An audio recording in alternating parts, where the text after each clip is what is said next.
Hey, Jake's back and he's got his own show. He's on the mic and he's ready to go. Noodle on his left, Jess on his right. Hey, hold up, don't start a fight. He's got you covered with all the sports. Don't fret, he's wearing shorts. It's time for Waking Jake in the morning, Waking Jake at night. Jake sucks. Hello and welcome to Waking Jake. BBD remote today, getting better, feeling better, resting up for the World Series. Myself, pretty good shirt on me today. Well-dressed Wednesday for the YouTube. We are going to talk some World Series. The World Series is upon us. We had our Talkin Baseball episode drop with the fellas, but I think we can flush it out a little more with what I'm looking at least, in the not the mid. I was just gonna call it the Midsummer Classic. What's the dumb World Series like? The Fall Classic. Fall Classic. So we got that, and then we'll do football a little later on either another YouTube clip or on the same pod. So with that, today is Wednesday, 10 a.m. Passon just put an article out about Judge that I tweeted out under that I have to read, and he just texted me book report by noon, so I'm fucked. Not reading that. I'll skim it for sure. The Houston Astros. I skimmed. Yeah? Good?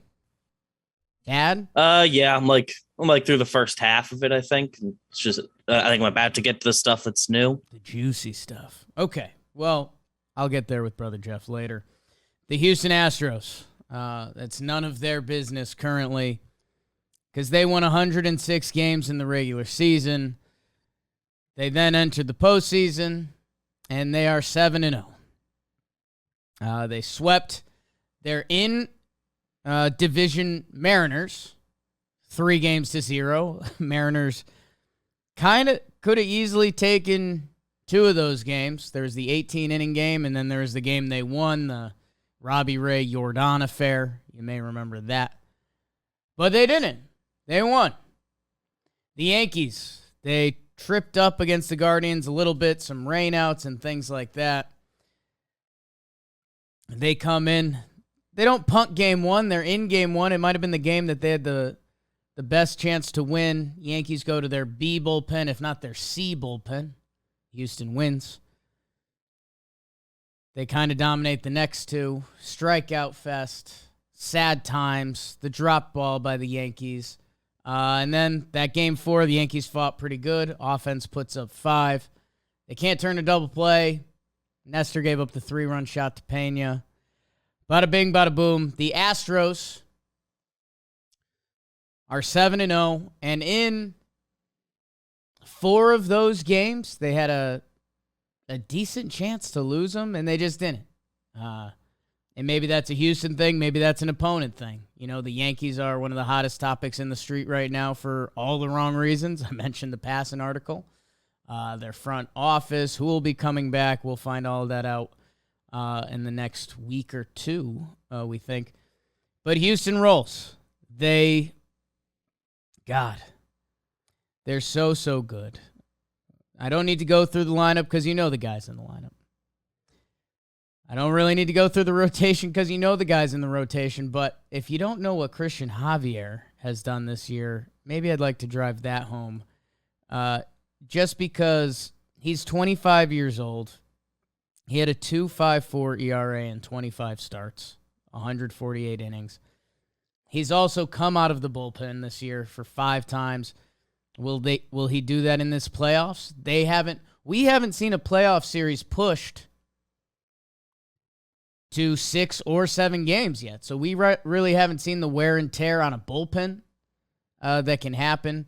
So I wonder, these Astros that kind of got to pace themselves into the playoffs, they played the minimum amount of games in the DS and the CS. Will they have to do any Astros funny business? I mean, probably not. Luis Garcia pitched 5 shutout innings in the 18-inning Mariners games. They didn't use him last series. Jose Urquidy is a guy who's pitched in the playoffs and had a really nice season. And he'd probably be pitching for your team this postseason if they were still in it. He hasn't pitched this postseason. So the Astros are rested. Their A pen has been solid. Presley, Montero, Neris, Stanek, and Abreu, with a hint of Hunter Brown trying to get in the mix, but I wouldn't call him their A guy. And the rotation is nails from Verlander to Framber to Javier to McCullers. Honestly, the guy who I currently have as their weak point is Verlander, which I think that's a little hot takey because he's Justin Verlander. The Mariners hit him, and the Yankees had him on the ropes. The Yankees just stopped hitting. So I actually kind of like the Phillies in Game 1. I might be putting a little juice on that. But these Astros are so good on every level, and they believe in their plan, which isn't anything fancy. I mean, their top 6 is going to be their top 6: Tuve, Pena, Jordan, Bregman, Tucker, Gurriel. And then you'll see them do a little bit of matchup stuff. You could see a Aledmus Diaz. You could see a Trey Mancini. By the way, Trey Mancini, the best hitter on the Orioles the past 5 years. He's currently a bonus piece for them. You might see them rotate the catchers once. They did that in the DS. Vasquez and Maldonado, 2 guys that have been in a lot of big games and big spots and do what they do. They seem to have composed playoff at-bats, and they do fantastic stuff on the defensive side of the ball. And then center field, I mean, Chas McCormick, looked at as one of the weak points on this team. He kind of buried the hatchet in the Yankees by hitting that 2-run homer and plays solid defense out there. They have Dubon, who they can plug in, but you know what you're getting from Houston. And they believe in what they're doing. And I think the internal battle for me the past couple days before I start bringing it to the Phillies and what lines up for them,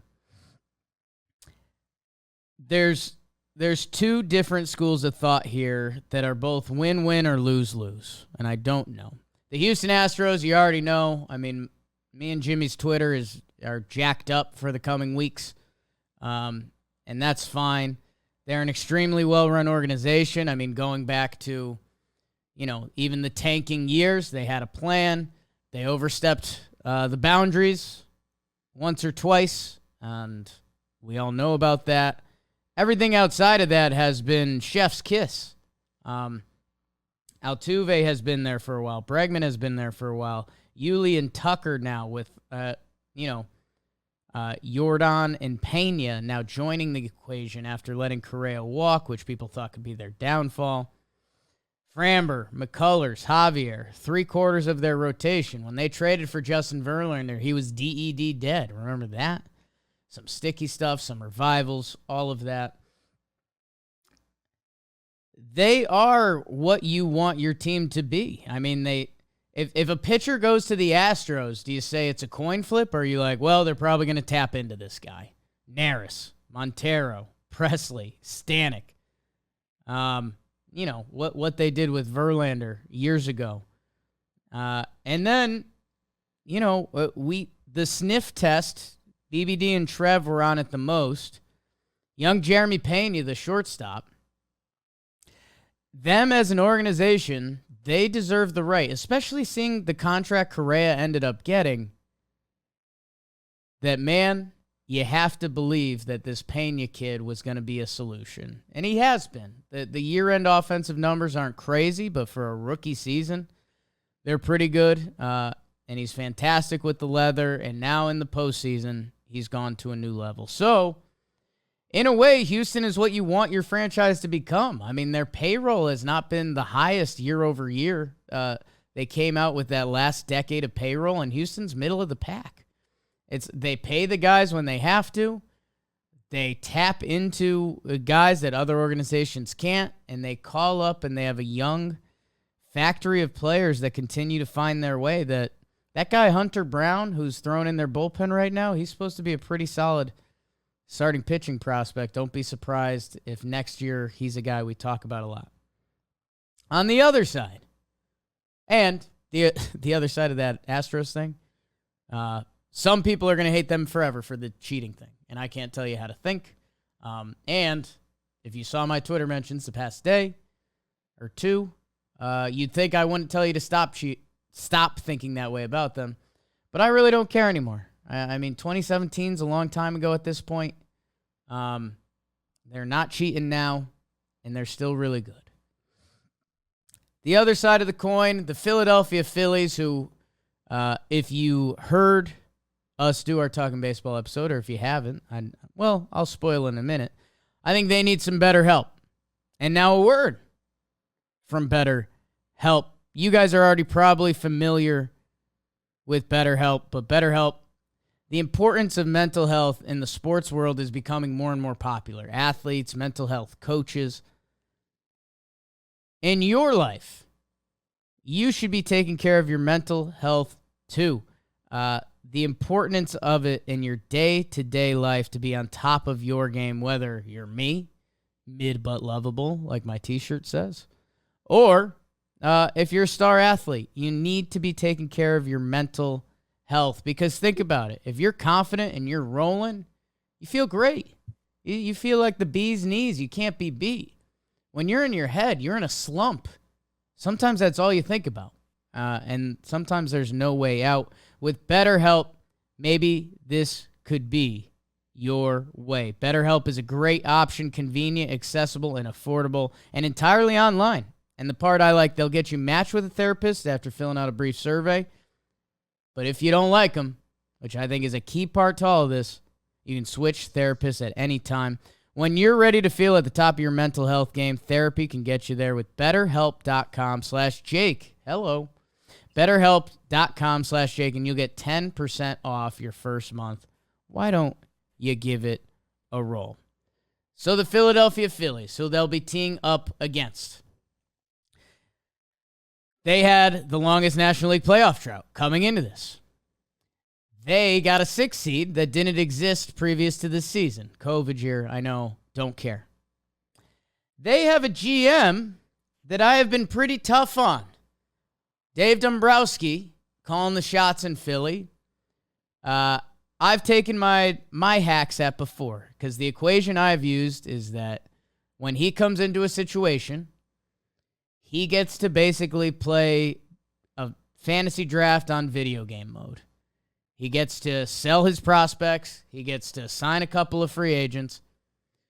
Where not all GMs get to operate that way. And general manager is funny. I was sitting at home last night thinking about this. And when you think of a general manager, if I tell you you're talking to the general manager at a grocery store, you're like, okay, I'm talking to the GM. He, a lot of people report to him, and he kind of manages the day-to-day business. In sports, we jump to, this is the guy making the trades. This is the guy making the free agent signings.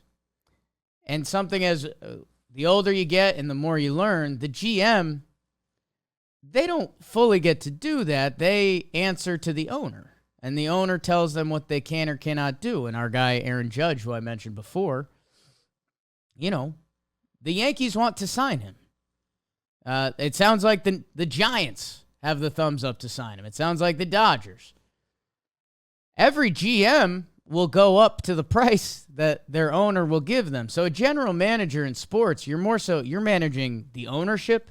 You are managing the players and the day-to-day, but you're generally managing a lot. And I know that sounds dumb because it's the title. Dave Dombrowski, I didn't want to, but I owe an apology. Because he's now brought another team to the World Series. He made moves. He has made moves in his time in Philadelphia. Smaller ones that are paying off in droves, whether it's a Jose Alvarado in the bullpen, David Robertson. I know they brought in Syndergaard, Hand. Guys that have got involved. Or your bigger moves. Schwarbo. Anybody could have had him.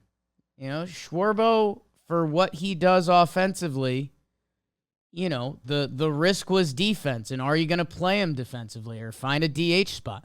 There's a lot of teams that don't pay for DH spots. So if you were going to sign Kyle Schwarber, you were probably going to have to play him defensively. They signed him. He played left field. He led the National League in home runs, if I remember correctly. He's been a behemoth this postseason. That has worked out. He stayed on Reeser.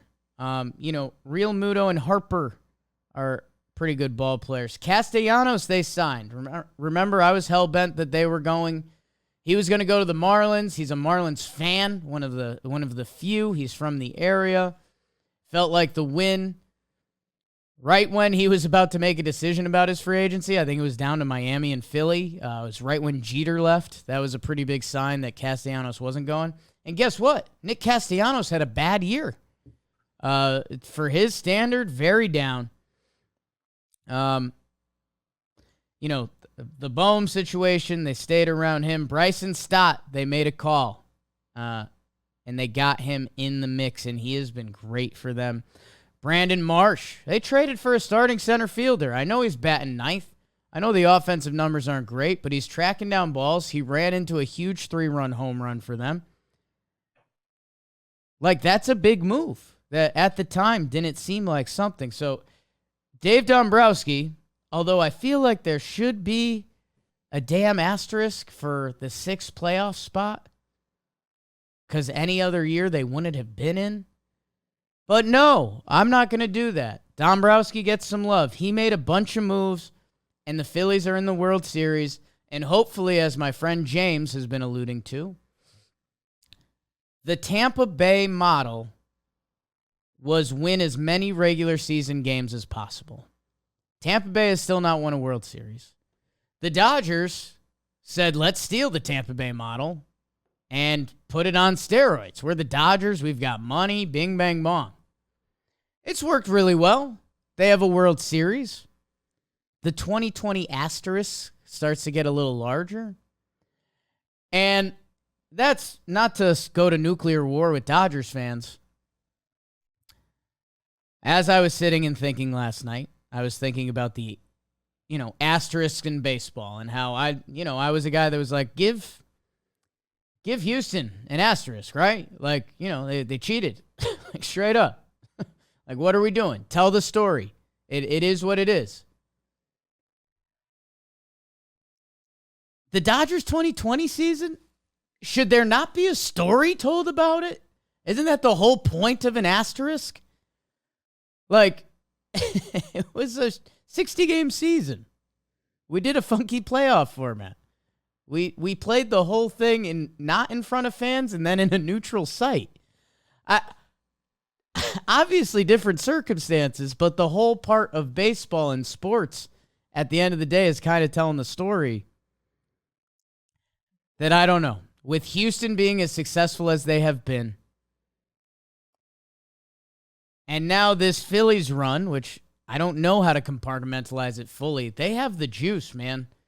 Like, they have a better chance to steamroll Houston than Houston has a chance to steamroll the Phillies. IMO.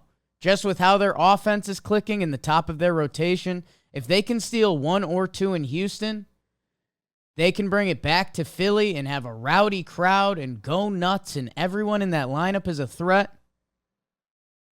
That being said, I'm taking Houston. It feels like they're playing with the piss and vinegar of guys that have been booed by everywhere they go for the past couple years. They want to legitimize this whole thing. As well they should, for a lot of reasons. And I do think the Phillies pitching is going to run thin.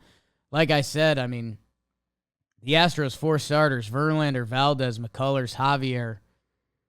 You could shake those up in any order and almost not be worried. Let's see who Ranger Suarez is this series. Let's see a Phillies bullpen day. That feels like the pivotal day of this series to me. I think we might split in Houston. If not, it's Houston winning both. That Game 3 obviously becomes of the utmost important. The 71% of teams that win a Game 3, 1-1, or whatever it is. But I mean, not only will they have to use their bullpen, but they're going to be facing, right now it's lined up to be Javier. And if it's McCullers, it's just a massive leg up. And will they have to burn out their bullpen? And what does the rest of the series like for them? I think Phillies pitching will be just a little bit too thin. It's baseball. It's 7 games. Didn't think the Nats were going to get it done. And then in the Game 7, Howie Kendrick hit a foul pole, and that was about it. So, let's see. Let's buckle up for some good baseball. And I don't know. If we're being honest, I mean, I am rooting the Phillies. Partially because of Houston fans just being generally mean to me. Not all of them are. The ones that are awesome. Really good people. I had so many good people reach out. And I guess where the other place I'm finding solace is the Philadelphia Phillies. They went out and they made a lot of moves. And with this new wild card format, it's high-end talent, and they made a lot of moves. And if we have teams acquiring high-end talent and making a lot of moves, I think that's really good for the sport. So, Houston in 7. Maybe the Phillies just keep this juice going and roll.